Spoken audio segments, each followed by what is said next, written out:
menika mapan ing negara Tasik Madu Tata titi tentrem Harjo. Galia Senata punika ingkang repepeh Gagah Rakasa Bilawa. Nalendra Yaksa saka negara Simbarmanyura. Ingkang jejuluk Sandasa tumurung ngawe para nayakaning praja para pati tetap tama benta ring ayuda geger padha sanalika.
Wadya Bala negara Simbarmanyura kumpul.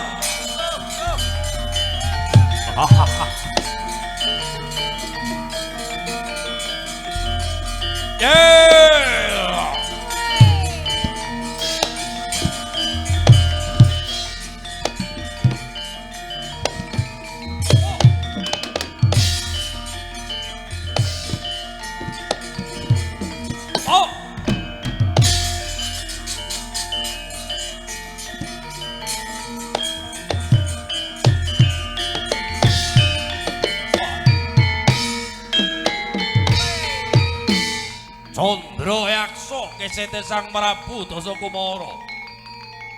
Para wadya tamtama bintara adipati kumpul. Kepung wakul binaya mangap negara Tasik Madu anggone nyong lamarake lawan pemundhenku Sang Dasakumara.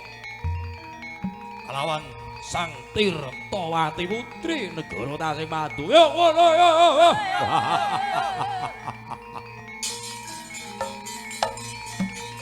Oh!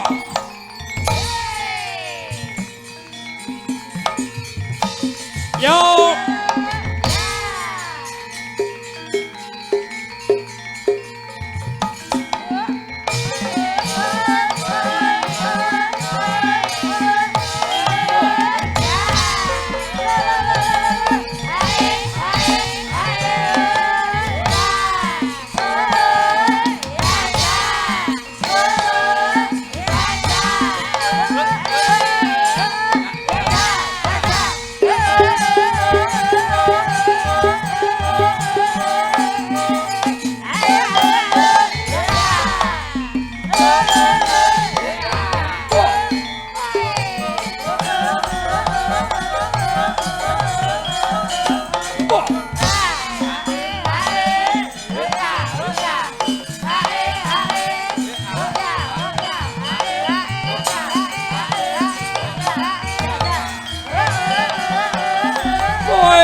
Kuku sing tupa kumelon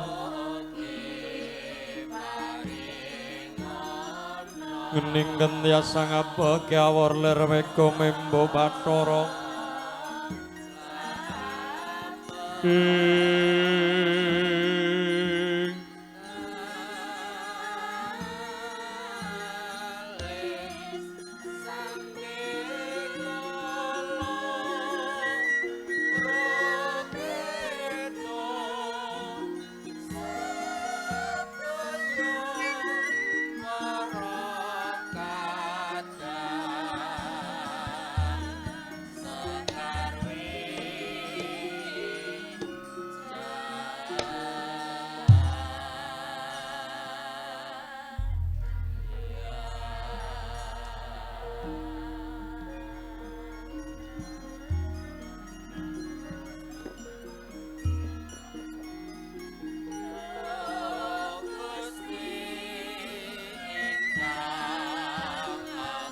awor ler mega membo Bathara nanging sang tang iki pisang rasikane ka putra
kang anjok saking wiyati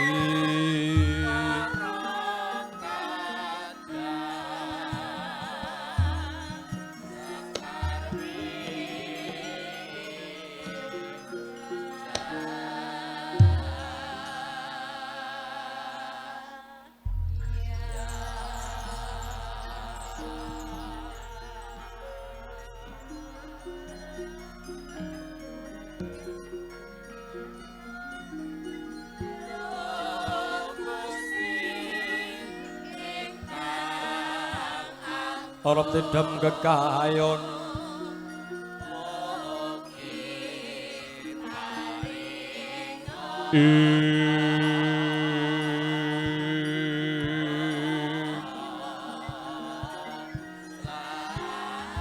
gelaring sang jagat Sabta luka Gusti kang wenang amasesa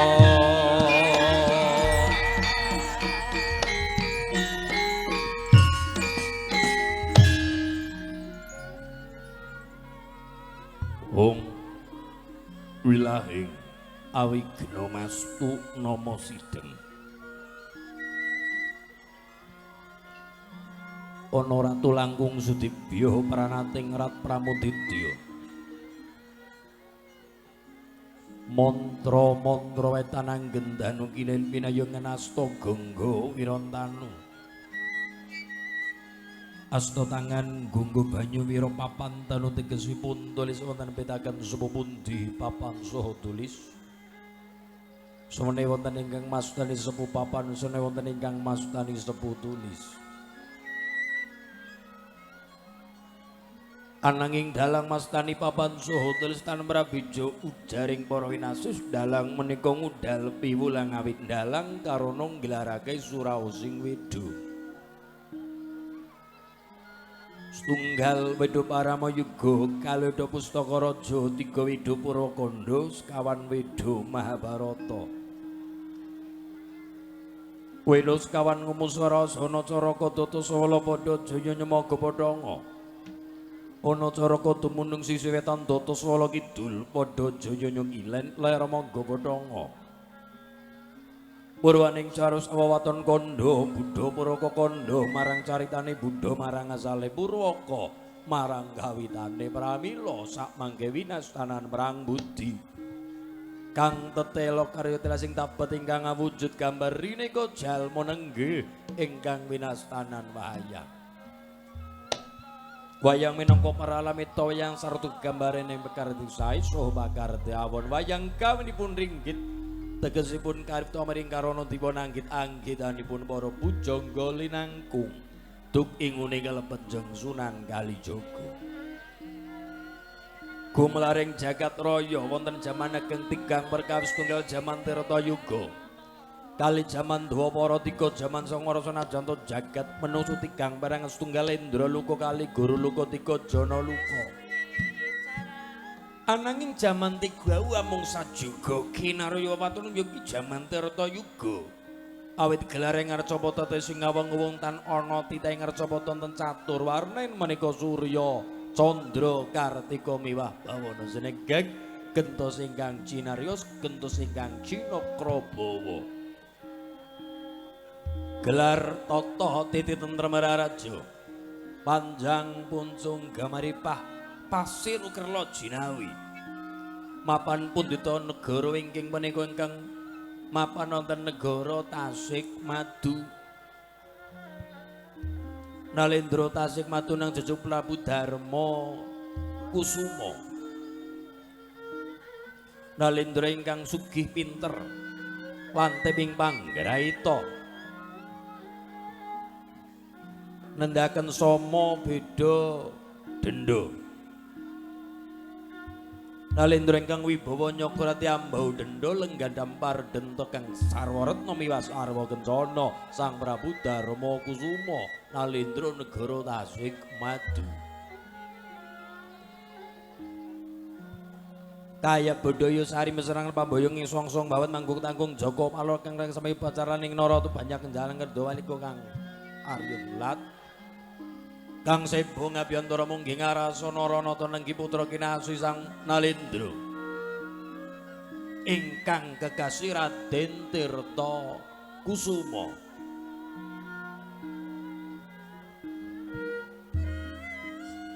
kang kekasih Raden Tirta Kusuma satria kang latih panggraita pinter olah gridhaning peperangan Datan Mogal minangka genta saning Nalendra ing pungguripun ingkang sebong ngarasa sang pungkuranipun Sang Raden Tirta Kusuma nanggi warangka dalem pati negara Tasikmadu ingkang kekasih Raden Harya Gading Pangukir nalika semana ing pasewakan samirana tan lumapa patra tan ketingal Pendhawe Agung wonten pagelaran pasewakan panuragan mapananing Pendhawe Agung negara Tasikmadu nalika samono sadurunge kendel amung paing sontring gongso kang tinapu dening para dalang miwa para pangrawit para wira pradonga lan para waranggana kairing sontening peksi kenjal kang muncul ing trata karamban minangka damel tambah srining pananggilan negari Tasik madu nalika samono sadurunge kendel sang nata agung tasing mata sang Prabu Darma Kusuma arsa mendar sabda kababaring glaring lesan panguwung kasawang pangkadiwang kuning sumung elo kaiping wang wedi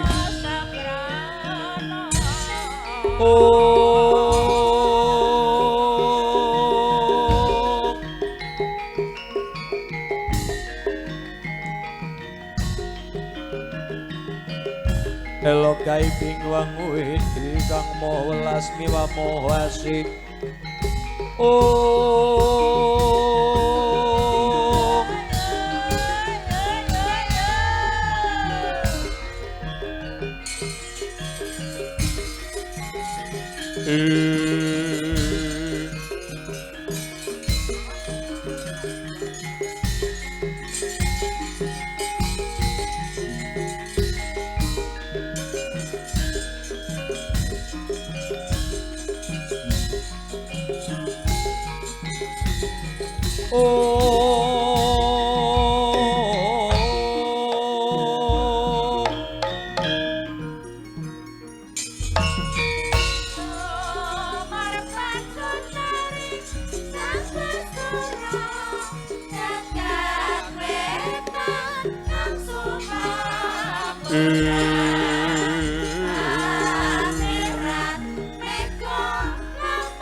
leng yang sesongko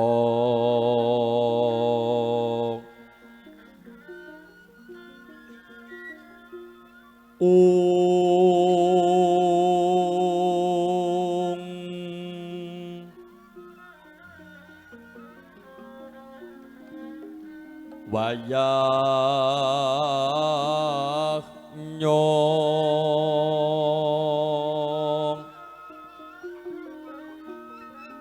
lagya sumara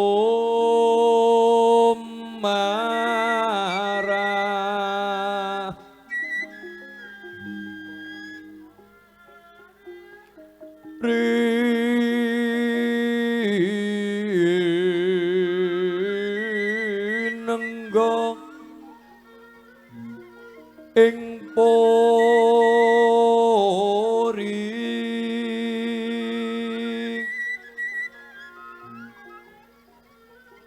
Yaktiana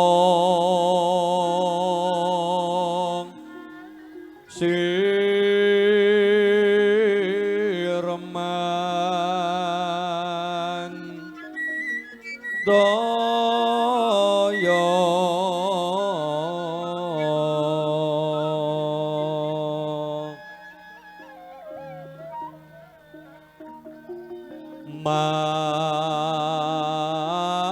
mandaya sekaring kisma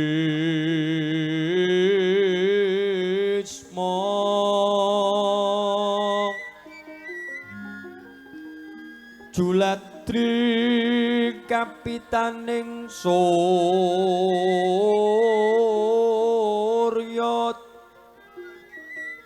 dining wangkawa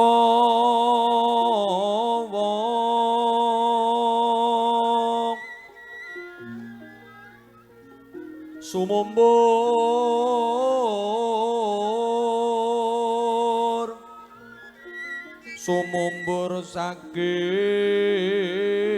sang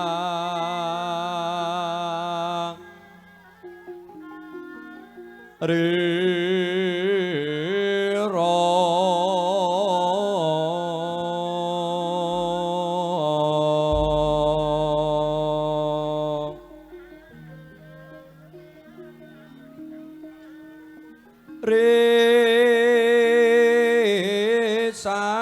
resang sekaran alendra lelo lelo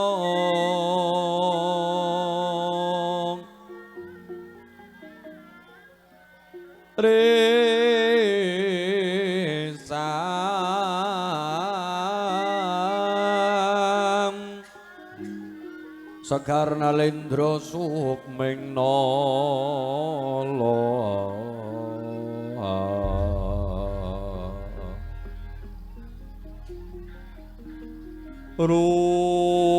rum setya asmara dewa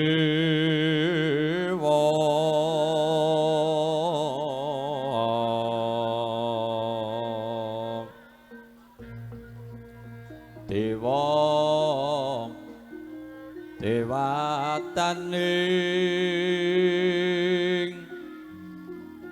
dewataning sukming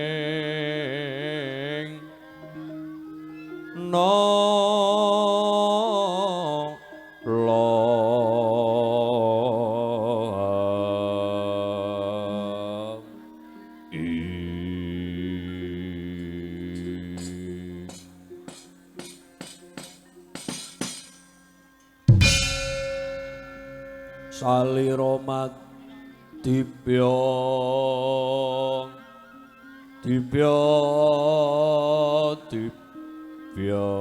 jayeng sang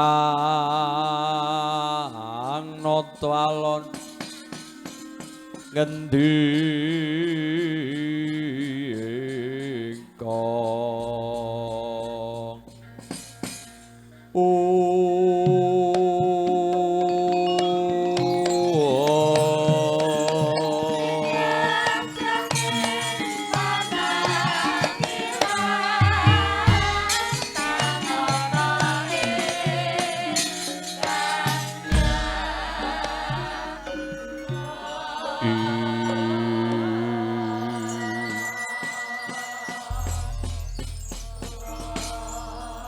Iwang Sukma dilinangkung muging sun pinaringan karahayon.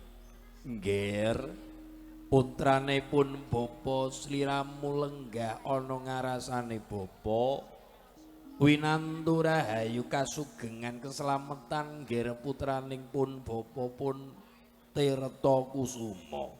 Nger nuwun inggih Kanjeng Rama Dwaji ingkang putra pun kula Tirta Kusuma Rama.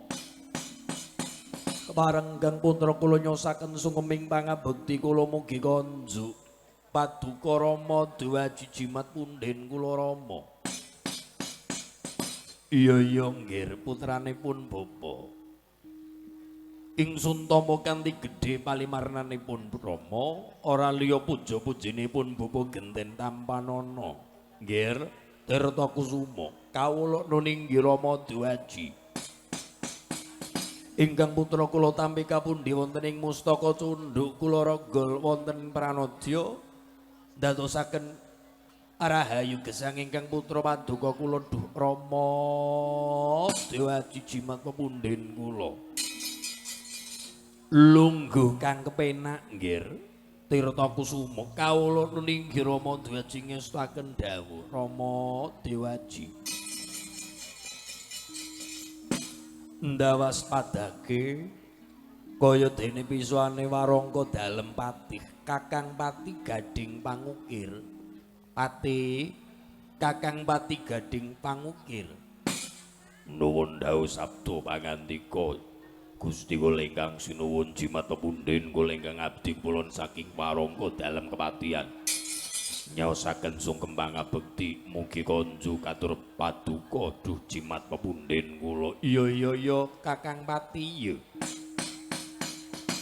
Ingsun tampa Kakang Pati kanthi gedhe terus mring nala ora lewat puja-puji ingsun genten Tampanana Kakang Pati. Kawula ninggi kula tampi kapundi wonten ing mustaka jimat ragol wonten sarira ndayani kamukten kawibawan ingkang abdi paduka kula Dwaji jimat pepunden kula. Iya Kakang Pati ya. Kakang Pati dawuh sabda menapa Dwaji badhe mundhut perkawis menapa? Napa badhe miji dhateng katentremaning praja, badhe miji dhateng ombak umbuling negari. Kaparengipun paring duka lan paring dawuh kelawan ingkang abdi kula. Kakang Pati Gading Pangukir dawuh sinuwun. Ora-orane ingsun iki bakal miji katentremaning praja, miji kelawan kahanan ing kawula kang mongko bareng ingsun lungguh aning dampar denta mirsani kahanan praja sangsaya mongkok. Sangsaya dadi gembiraning manah bombonging penggalih bungahing ati. Tak sawang dalan-dalan sangsaya alus kawula ya padha guyub rukun para nayaka praja anggone gladhen peperangan. Sangsaya papan ngibadah papan pasuyan naun sangsaya maju. Bocah-bocah kang padha ngaji, bocah-bocah kang padha ngudi kawruh ya padha apik anggone padha sinau ngilmu-ngilmu kang migunani tumraping gesang bebrayan agung. Kakang Pati kawula ninggi sinuwun. Dalan ora ning kutha ora ning desa ya apik. Para pejabat pamarentahing negara ya sangsaya adil tur gawe makmur. La iki antarane pejabat lan masyarakat nyawiji tetunggalan dadi lan siji bangun gotong royong mengko tundane dadi apik sekabehe. Kakang Pati kawula ninggi sinuwun mugi kemawon lestari ya muga-muga Kakang Pati kawula ninggi.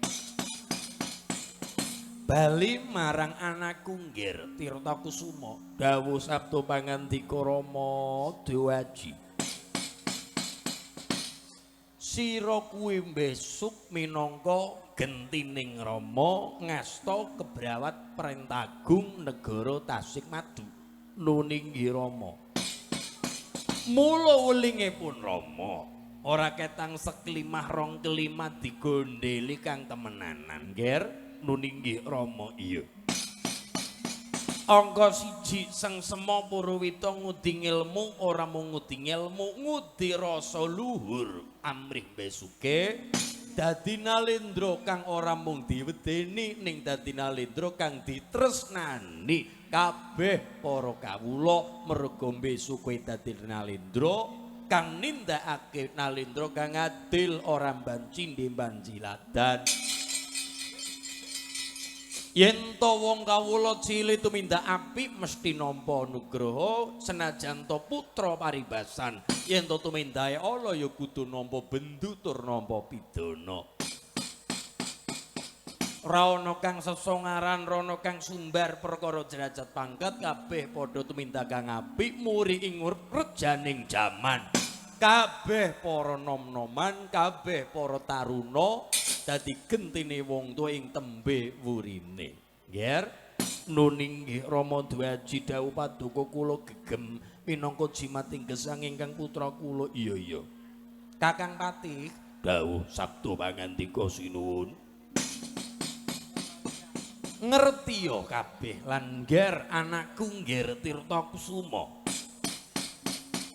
Raorane aku ngumpulake sira kabeh kang dudu dina pasewaken dudu dina pisowanan mergo iki ana wigati kang jumbuh kelawan sumpenan. Lera satpadaning suntu miling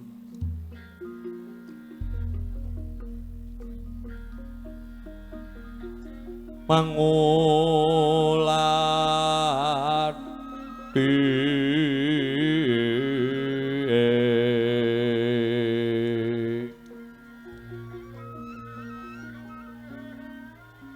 Puspita endah kang warani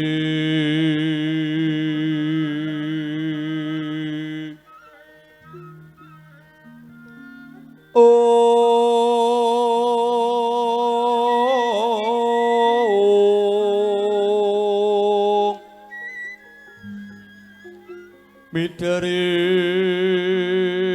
taman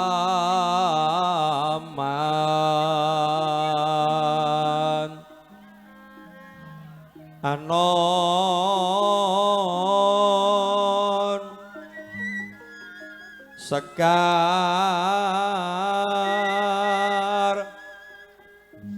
sekar warasiki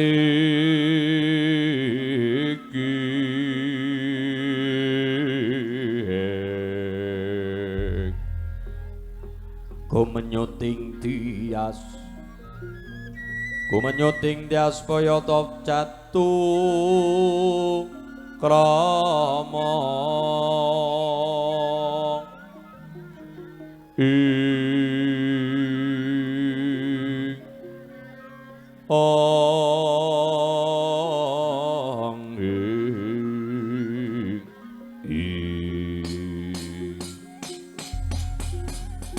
Kepareng ingkang abdi kula nderek nyuwun miterang Dwaji sinuwun pepunden kula. Iya Kakang Patih. Bab menapa ingkang saged damel dukitaning manah emenging jroning penggalih ngantos paduka ketingalipun nandhang Bodro Irawan. Bodro Irawan Kakang Patih. Nuninggih. Bodro soroting rembulan. Irawan gelinglingan mega mendung. Oh. Kaya sunaring sang candra sang rembulan ingkang kelinglingan mega mendung surem-surem teh. Nuninggih sinuwun. Ya. Pancen ature Kakang Patih ora sisip. Inggih sinuwun. Merga ngertiya sira kabeh Kakang Patih kelawan putraning Sun Ngger Tirta Kusuma. Ana bab ingkang gawe pun Rama iki rada bingung emeng jroning penggali dukita ing manah. Dudu perkara ombak-umbuling negara, dudu menggalihake perkara tata titit tentreming praja ora. Lajeng menapa ingkang dayani paduka Rama Dwaji ketingalipun surem-surem diwangkara kingkinandang dukita ngene nggir. Pun Rama nembe wae nampa sasmitaning Bathara awujud sumpenan. Sumpenan Rama. Iya. Sumpenan Sinuwun. Iya Kakang Patih.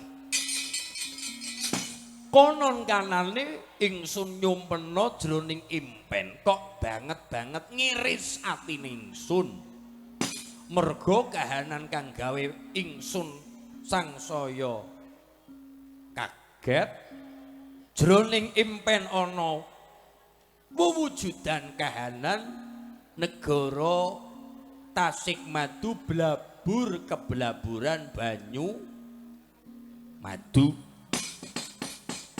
saka gedhening lambak banyu kang blabur negara Tasikmadu keblaburan banyu madu kuwi mau saka gedhening ombak utawa lambak kang mangalap-alap gapura kraton Gugruk pendopo kraton Gugruk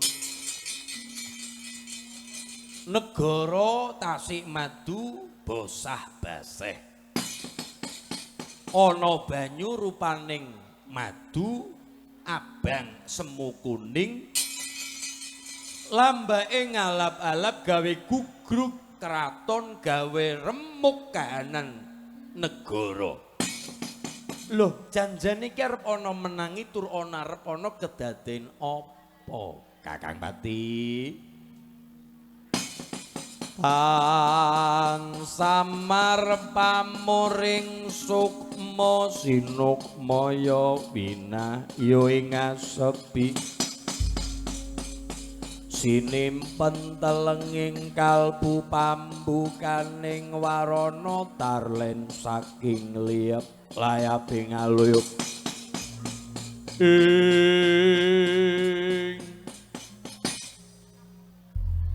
lon-lonan sing baku aja nganti ninggal kaprayinan sing gedhe eling lawan waspada Kakang Pati kelawan putraning Sundar Tirta Kusuma nuning Rama Dwat nuning Sinuwun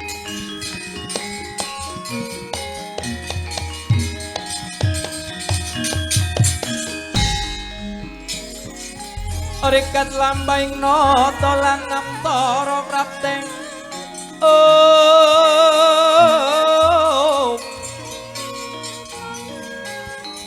prapteng sugone ngaraga ram tumingaling ram tumingaling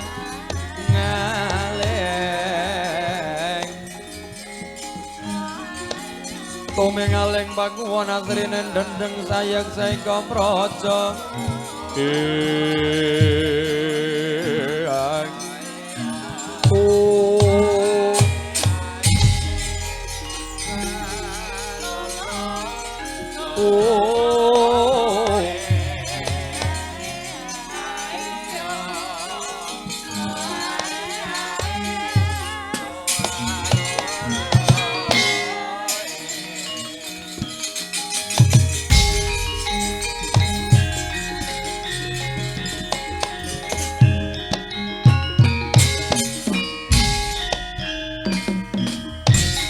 tan samar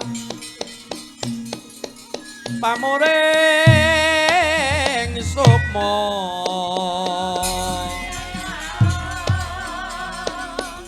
sinukmaya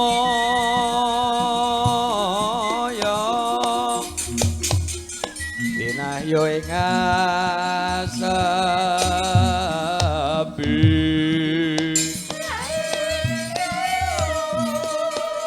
tinempan talang enggalku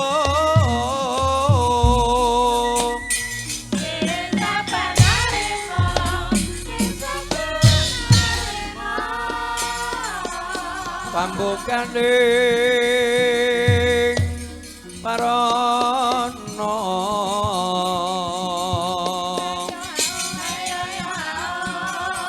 tarlen saking liap layaping aloyo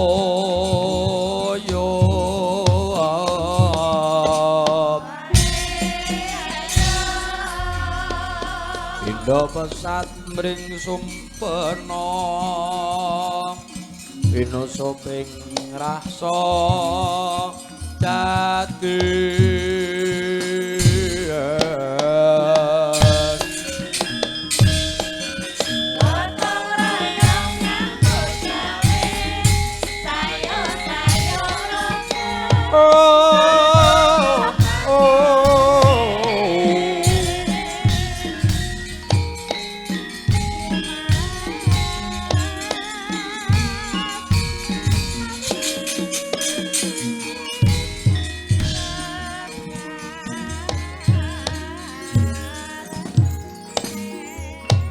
Wauta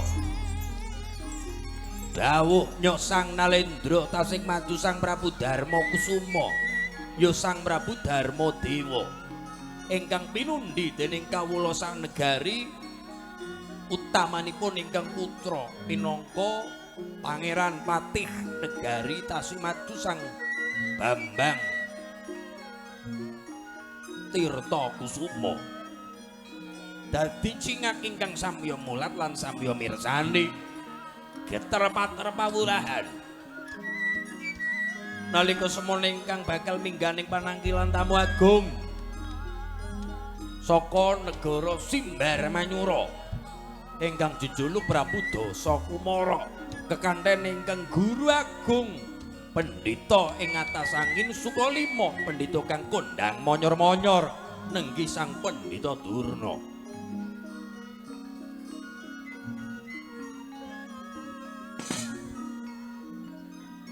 Jagat Dewa Bathara ya jagat pramudita.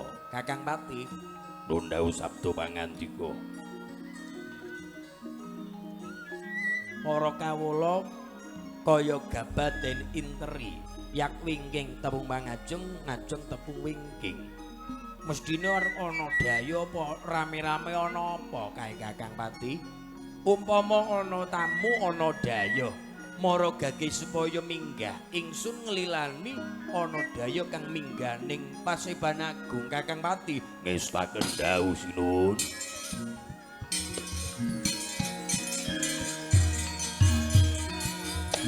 Oh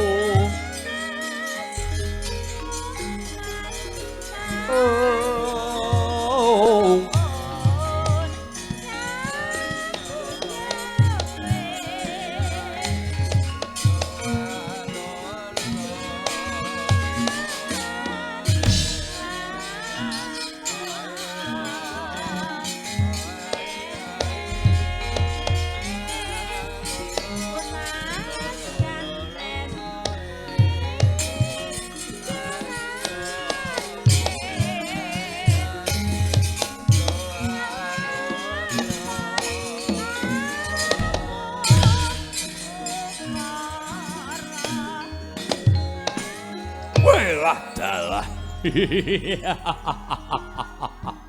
Bapak Durna. Pocok. Lole-lole blukunduk monyor-monyor brit gantil buntute kisah. Nah, Ger, anakku cah bagus. Dasa Kumara. Inggih. Iki wis ngancikan ning Pendhapa Agung negara Tasikmadu. Negari Tasikmadu Bapak Iza. Wah, Nayaka Praja anggone gelar karpet warnane abang. Disoting sisan. Wah, sangsaya monggok ati kula Bapa.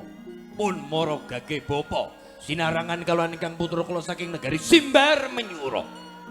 Lamar embun-embun enjang Jawa sonten. Bina garwa kula ingkang sampun kula senengi wiwit nalikane ning bangku SMP. Lah niki. Tasi kalingan green zamane numpak pit mini. Roke kecancang nang standar. Aduh. Tirtawati. Pocok. Inggih Nger, monggo sareng-sareng. Sareng-sareng nggih mugi-mugi entuk kasil, Nger. Nggih. Wah, monggo. Bapa Pendhita kelawan Sang Prabu. Wah, Patih, sapa aranmu? Kula ingkang paring nama Gading Pangukir. Nah, Gading Pangukir. Inggih sinuwun. Monggo kula derekaken minggah aning pendhawi agung. Ayo, barengan, Patih. Ayo margake Patih Gading Pangukir. Inggih, Bapa Pendhita. Oh. La la la.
Dedepidem prabawaning ratri Sasadara wus manjer kawuryan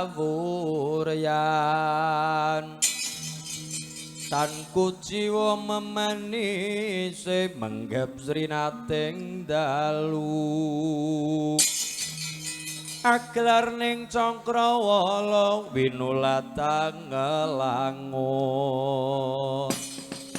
parandene paksa kebakan saking gehing taranggana kang sumiwik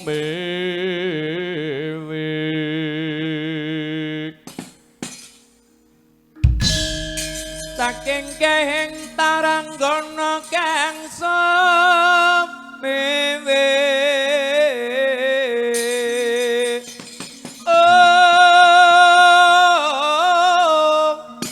Warata tanpa selok Warata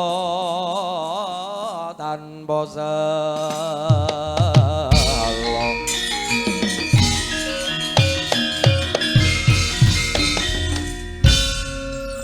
Hyang Sukmawati nanggung mugi ingsun pinaringan karahayon ndak waspadake kok kula mboten pangling ana pendhita monyor-monyor sarwa kencana sarwa retna busananipun.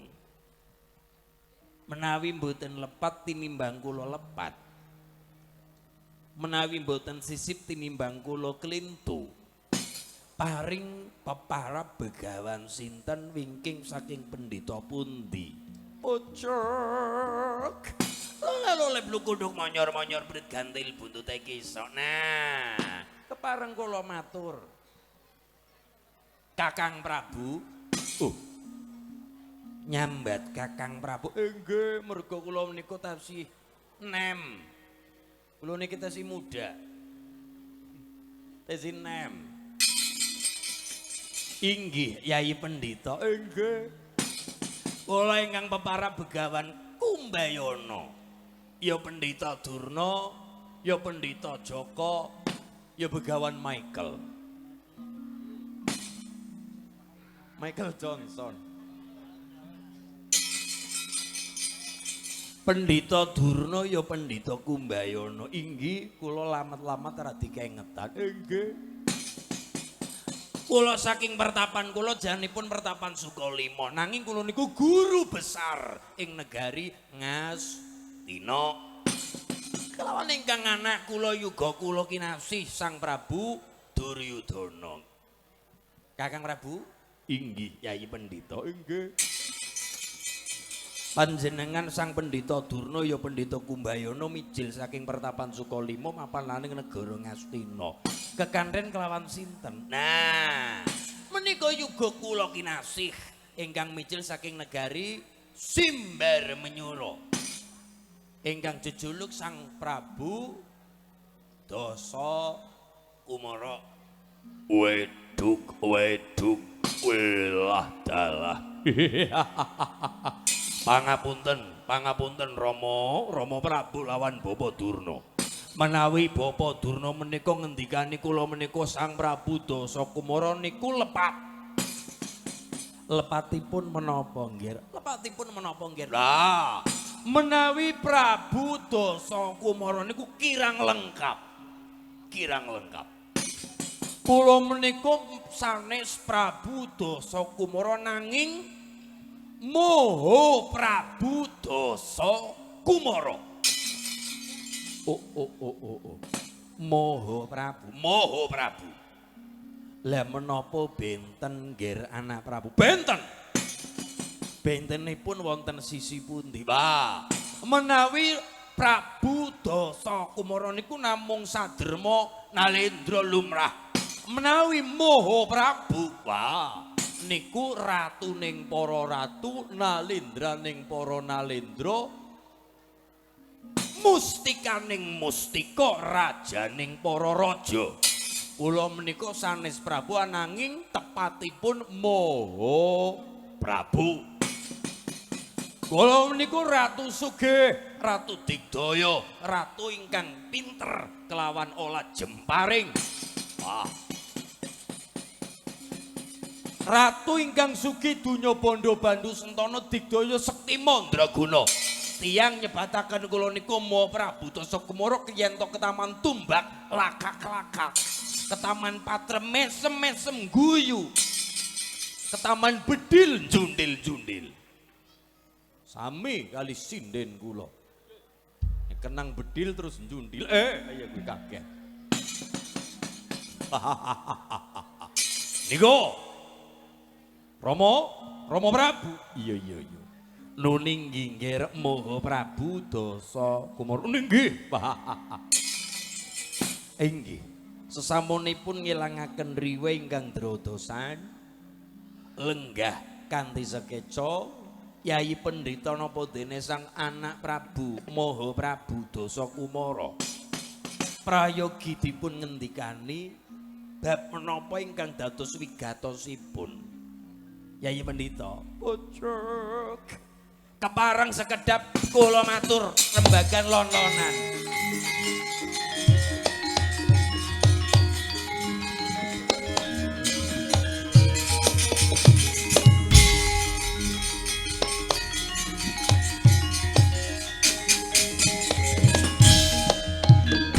Sang Pandhita Karyawang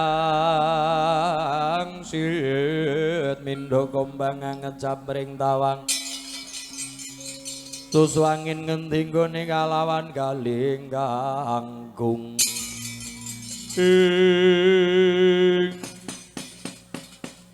Ucuk anak Prabu Moho Prabu Dasa Kumara. Kepareng kula matur dhateng paduka Kakang Prabu. Iya. Yai Pendhita Mara Gaget ngendikani Yai. Kula menika wonten pertapan kula Sukapanca utawi Sukalima niku tinangisan kelawan yuga kula niki. Niki. Anak kula pun Dasa Kumara kondange Sang Maha Prabu Dasa Kumara. Niku nangis-nangis tenggene kula. Kula dipeluk, dirangkul. Inggih. Kula dirangkul sungkem.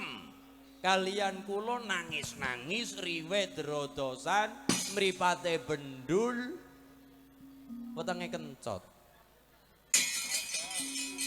Tak takoni ngger kok jane kenang apa mripatmu bendul, rambutmu gondrong kaya nurung adus. Rambutnya kaya bidok. Ora kerumat. Kok nang apa? Jebule tinangisan sing kaya mangkaten. Kakang Prabu, Inggih. menika sampun 3 sasi menika angel. Sare. Dolan ora jenak. Dahar napa-napa rasane getir kabeh. Dolan kepikiran sing nang omah. Ora dolan tambah puyeng. Ojok. Jebule lagi nandang asmara, lah kapiluting asmara. Pancen lara-lara ning lara, nek cah nom-noman nek kadung kenang jatuh cinta. Ojok. Lara untu ana tambane, lara gudigen ana tambane, panukura padas ana tambane kabeh. Nek lara kangen, lara asmara, genah langka tambane. Jaman kula sinom nggih kaya niku gemien. Gemien. Green. Ning pacarane wong jaman kuna karo jaman siki beda. Angger jamane kula kedrep mung werudeng kuletok les-lesan. Werudeng kuletok. Weru telapakane tok bekayong jan. Weru krungu suarane tok jan les-lesan. Jamane gula. Nah, kadang sok kirim surat, dikirim maring kantor desa dibuka nang lurahe. Sedesa ngerti kabeh. Ojo. Niku jamane gula, nek jaman seniki mboten. Wis canggih teknologi kepenak. Lah niki lagi seneng kelawan pujane ngati. Kelawan pupujane ngati, Yayi Pendhita nggih. Mangan ora enak, dolan ora kepenak, mergane kegawang-gawang katresenankan cumondhok kelawan yuga panjenengan Bontirtawati. Niki saene